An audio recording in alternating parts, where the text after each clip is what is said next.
बातचीत के दौरान ये बात कही है कि नीतीश कुमार को जितना भी आप कमजोर सोचने और कहने की कोशिश करेंगे, समझने की कोशिश करेंगे, वो उतना ही मजबूती के साथ सामने आते हैं आपके सामने पिछले 19-20 सालों का रिकॉर्ड। और साथ साथ ये भी बात क्लियर हो गई है कि लगभग आधा दर्जन मुद्दों को लेकर के नीतीश कुमार गए थे। इससे पहले जो डिमांड और जो बात करने के लिए जेपी नड्डा आए थे नीतीश कुमार से, आज से करीब 1 महीना पहले, तब नीतीश कुमार ने उन सब बातों पर कोई विशेष तवज्जो नहीं दिया, क्योंकि बंद कमरे में बात होती है राजनीति की, न कि राज्य की।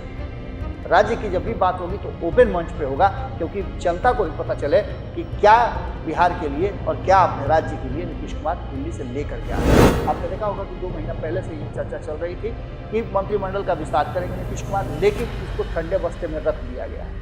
भारतीय जनता पार्टी चाहती है कि जो उसका कद है, जितने उसके विधायक हैं, उसके अनुरूप उसे मंत्रिमंडल में स्थान मिले। पनोरमा ग्रुप, जो सोचता है वो करता है। नमस्कार, बहुत बहुत स्वागत करते हैं आपका। भीतर की बात लेकर के आपके सामने हाजिर हुए हैं और भीतर की बात में हम अब वो राज खोलने जा रहे हैं जो पिछले 3 दिनों से लगातार चर्चा का विषय बना हुआ था।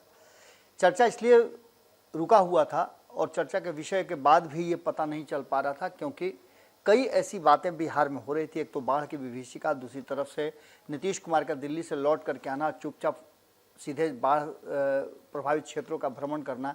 इसके बाद आपने देखा होगा कि तेजस्वी यादव का विदेश से नीतीश कुमार पर और बिहार की वर्तमान स्थिति पर हमला करना, और इसी बीच में प्रशांत किशोर ने भी 2 अक्टूबर को लोगों को संशय में डाल दिया था कि वो क्या करेंगे, कितना बड़ा उनका ये कार्यक्रम होगा, इस कार्यक्रम में कितने लोग जुटेंगे, क्या क्या कार्यक्रम में होगा, कौन सा ऐसा वो विस्फोट करेंगे जिससे कि जो स्थापित दल हैं या सत्ता या विपक्ष में जो लोग मजबूती के साथ हैं उन लोगों के साथ क्या प्रभाव पड़ेगा। ये सभी चर्चाएं चल रही थी। लेकिन इसी बीच में हर किसी की जो आंखें हैं और कान, ये दोनों आंखें तलाश कर रही थी कि नीतीश कुमार दिल्ली से लौट करके आए हैं तो क्या दिल्ली में हुआ। कान सुनने को तरस रहे थे कि नीतीश कुमार के साथ दिल्ली में क्या हुआ। आज हम आपको उन सभी विषयों पर बात कर रहे हैं और बता रहे हैं कि नीतीश कुमार दिल्ली गए थे, उसका राज अब धीरे धीरे करके सामने आने लगा है। और साथ साथ ये भी बात क्लियर हो गई है कि लगभग आधा दर्जन मुद्दों को लेकर के नीतीश कुमार गए थे। इससे पहले जो डिमांड और जो बात करने के लिए जेपी नड्डा आए थे नीतीश कुमार से, आज से करीब 1 महीना पहले, तब नीतीश कुमार ने उन सब बातों पर कोई विशेष तवज्जो नहीं दिया था, क्योंकि नीतीश कुमार चाहते थे कि शर्तें नीतीश कुमार की हो और भारतीय जनता पार्टी उन शर्तों पर कहीं ना कहीं एक्ट करे और नीतीश कुमार को एक बार फिर से बड़ा भाई मान करके जो वो कह रहे हैं वो मान ले। लेकिन इस बार भारतीय जनता पार्टी के पास भी बहुत सारी ऐसी बातें हैं जिसकी मजबूरी है और जिसकी पर्देदारी है। भारतीय जनता पार्टी को हर कदम फूक फूक के चलना होगा। यदि नीतीश कुमार को उनके मन मुताबिक सब कुछ दे दिया तो बिहार एनडीए में तो हंगामा मचेगा ही। इसके साथ साथ देश भर में जो नीतीश कुमार के साथ भारतीय जनता पार्टी की सरकार को सपोर्ट कर रहे हैं, समर्थन दे रहे हैं, उन सभी दलों के डिमांड बढ़ जाएंगे और ऐसी स्थिति में भारतीय जनता पार्टी और नरेंद्र मोदी के लिए बहुत मुश्किल होगी। इसलिए नीतीश कुमार के जो डिमांड थे, उस डिमांड को लेकर के, जिस डिमांड को लेकर नीतीश कुमार गए थे, वो ज्यों का त्यों पड़ा हुआ है और उस डिमांड में क्या कुछ हुआ है हम आपको बताते हैं। सबसे पहले तो नीतीश कुमार को लेकर के ये बातें कही जा रही है कि नीतीश कुमार जो वर्तमान माहौल बना है, जो पिछले 4 महीने के बाद अचानक से माहौल बन गया है और प्रशांत किशोर लगातार जिस तरह से अपना कद बढ़ा रहे हैं, तेजस्वी यादव विदेश में रहते हुए भी जिस तरह से नीतीश कुमार पर हमला कर रहे हैं, नीतीश कुमार के कई ऐसे फैसले हैं जिन फैसलों पर अब सवाल खड़े होने लगे हैं। इन सभी बातों को लेकर के जहां एक तरफ आपने देखा होगा कि नीतीश कुमार की पार्टी के तरफ से, चाहे वो अशोक चौधरी हों या अन्य लोग, हालांकि बहुत सारे लोग बहुत कुछ बात नहीं कह रहे हैं, लेकिन अशोक चौधरी ने जम करके डिफेंड किया है, चाहे वो प्रशांत किशोर को डिफेंड करने की जरूरत हो या फिर तेजस्वी यादव को।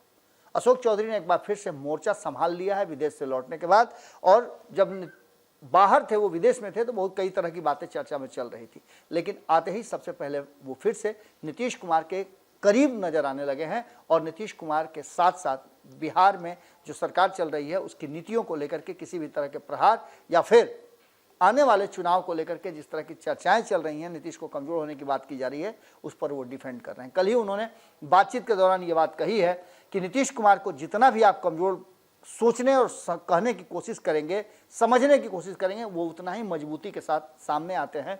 आपके सामने पिछले 19-20 सालों का रिकॉर्ड है। इन सभी बातों के साथ साथ दिल्ली में जो बातें हुई उसमें सबसे बड़ी बात जो कही जा रही थी, जिसकी चर्चा थी, कयास लगाए जा रहे थे, और जैसे जैसे नीतीश कुमार और भारतीय जनता पार्टी या नीतीश कुमार के दिल्ली जाने की बात खुल करके नहीं आ रही है, तो कयासों के बाजार में कई तरह की बातें छीटी हुई हैं, चुन चुन करके सभी लोग अपने अपने हिसाब से प्रयोग कर रहे हैं। लेकिन हम आपको बता रहे हैं कि समय से पहले चुनाव की जो चर्चा हम कर रहे थे उसमें कहीं ना कहीं नीतीश कुमार को इस बात का डर जरूर है कि नीतीश कुमार की जो नीतियां रही हैं, जिस तरह से नीतीश कुमार ने बिहार की जनता को इन 19 सालों में शांति और अन्य चीज़ों को लेकर के, काम करने की बात को लेकर के कहा है, समझाया है और शांति बहाल करने की कोशिश की है, आज वो उल्टा पड़ जाए। क्योंकि एक समय होता है जहां आकर के फुल स्टॉप लगता है। कोई भी रास्ता गोल गोल घूमता हो लेकिन कहीं तो स्टॉप होगा। आज 20 साल के बाद जब नीतीश कुमार चुनाव में उतरेंगे तो उनके इन 20 सालों के क्रियाकलापों, कार्यों को कसौटी पर रखा जाएगा। और ये नीतीश कुमार जान रहे हैं कि जिस तरह से तेजस्वी यादव और प्रशांत किशोर एक सुर में नीतीश कुमार की 19 साल की नीतियों को लेकर के, उनके कार्यशैली को लेकर के कटघरे में खड़ा कर रहे हैं, उसका घाटा हो सकता है। तो इसलिए नीतीश कुमार चाहते हैं कि वक्त से पहले चुनाव हो जाए, जिसमें प्रशांत किशोर को, हम कई बार आपको बता चुके हैं कि प्रशांत किशोर को और ज़्यादा फैलने का और रणनीति बनाने का मौका नहीं मिले।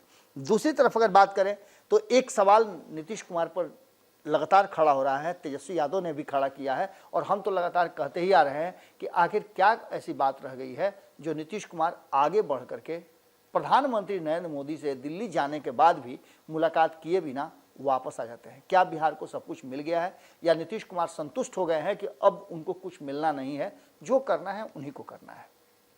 प्रधानमंत्री नरेंद्र मोदी से उनकी मुलाकात नहीं होती है और न ही किसी शीर्ष नेतृत्व के नेता से मुलाकात होती है। तस्वीरें तो नहीं आई हैं, अगर भीतर खाने में मुलाकात किए होंगे तो वो कितना बिहार के हित में होगा आप समझ सकते हैं।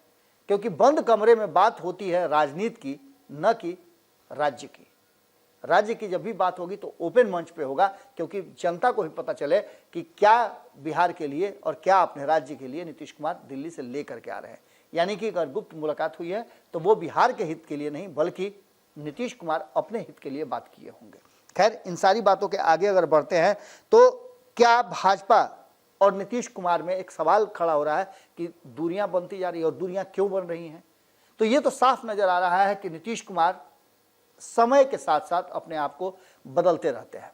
एक बार फिर से भारतीय जनता पार्टी का जो वर्तमान नेतृत्व है उससे नीतीश कुमार की दूरियां बनी हैं। आपको हमने बताया भी कि नीतीश कुमार जब दिल्ली से लौट करके आए तो बिना किसी उप मुख्यमंत्री के वो खुद अकेले अपने लोगों के साथ निकल गए बाढ़ प्रभावित इलाके का सर्वे करने के लिए। एरियल सर्वे के बाद आए तो बहुत सारी बातें कही, उसके बाद कैबिनेट की मीटिंग भी थी, उसमें भी बहुत सारी चीज़ों को रखा गया सामने। केंद्र सरकार से मांगा गया कि बिहार विशेष परिस्थिति से जूझ रहा है, ऐसी स्थिति में बिहार को मदद की जरूरत है। उसके बाद एक दिन बीत जाने के बाद आपने देखा कि किस तरह से सम्राट चौधरी भी निकले, हेलीकॉप्टर लिए और अपने प्रदेश अध्यक्ष को लेकर के, दिलीप जायसवाल को, वो भी एरियल सर्वे करने निकल पड़े। आने के बाद उन्होंने भी बहुत सारी बातें कही। तो ये दोनों 2 बार निकले, इसके मायने क्या है? एक साथ क्यों नहीं निकले? और दोनों के ही किसी यात्रा में, किसी सर्वे में दोनों ही दल के या एनडीए के कोई भी घटक दल नहीं थे। खैर, इन सारी बातों के साथ साथ भारतीय जनता पार्टी और नीतीश कुमार की शर्तों को अगर बात की जाए तो नीतीश कुमार की शर्तों पे भारतीय जनता पार्टी अब समझौता करने के लिए तैयार नहीं है। इसकी बात हमने पहले भी आपको बता दी।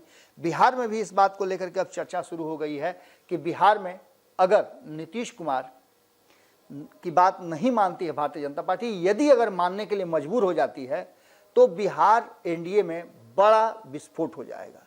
क्योंकि आने वाले चुनाव को लेकर के सभी ने अपनी अपनी मंशा और अपना अपना एक डिमांड रखा है। उस डिमांड को सुने बिना अगर दोनों आपस में किसी तरह का कोई समझौता कर लेते हैं तो वो समझौता एनडीए के लिए बहुत घातक होगा। और एक बार फिर से नीतीश कुमार के ही पीछे पीछे चलने के लिए भारतीय जनता पार्टी मजबूर रहेगी। इसलिए भारतीय जनता पार्टी नीतीश कुमार की शर्तों पर नहीं, बल्कि एनडीए के बाकी के घटक दलों को बैठा करके और उस पर बात करना चाहती है। इसके अलावा आपने एक और बात सुनी होगी कि लगातार मंत्रिमंडल विस्तार की बात की जा रही है। मंत्रिमंडल विस्तार और मंत्रिमंडल में किन लोगों को जोड़ना है, किन लोगों को घटाना है, ये सभी बातें चर्चा में थी। आपने देखा होगा कि 2 महीना पहले से ये चर्चा चल रही थी कि मंत्रिमंडल का विस्तार करेंगे नीतीश कुमार, लेकिन इसको ठंडे बस्ते में रख दिया गया है। भारतीय जनता पार्टी चाहती है कि जो उसका कद है, जितने उसके विधायक हैं, उसके अनुरूप उसे मंत्रिमंडल में स्थान मिले। और इस बात को लेकर के भारतीय जनता पार्टी ने एक डाटा भी बनाया है, एक खाका खींचा था, जिसको लेकर के नीतीश कुमार अभी तक उस पर स्वीकृति नहीं दे पाए हैं। इसके अलावा 20 सूत्री कार्यक्रम का गठन तो हुआ, लेकिन बोर्ड और आयोगों का गठन अभी भी पूरी तरह से नहीं हो पाया है। एक एक करके गठन हो रहा है और इसकी लिस्ट भी नीतीश कुमार के स्वीकृति के लिए पड़ी हुई है। इसको लेकर के भी भारतीय जनता पार्टी चाहती है कि इसको जल्दी कर लिया जाए। अगर ये सब कुछ नहीं हो रहा है तो एक बात तो तय मान के चलिए कि जो हम बार बार कह रहे हैं कि नीतीश की दिल्ली यात्रा का राज क्या था, तो निश्चित रूप से अगर इस काम में तेजी नहीं आ रही है तो निश्चित रूप से नीतीश कुमार के दिमाग में कोई बात है। पेंच इन्हीं सब मुद्दों में फंसा हुआ है और ये पेंच हम इसलिए बता रहे हैं कि नीतीश कुमार बार बार चाहते हैं वक्त से पहले चुनाव, जिसकी सुगबुगाहट कहीं ना कहीं मिल रही है।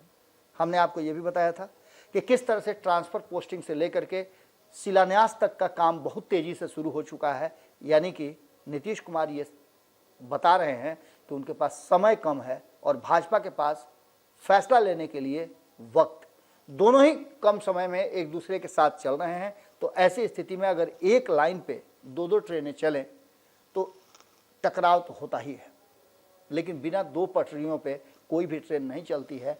आप समझ लीजिए कि दोनों अलग अलग पटरियां हो गई हैं और कहीं ना कहीं जो दिल्ली से नीतीश कुमार लौटे हैं तो कुछ ना कुछ लेकिन किंतु परंतु जरूर है।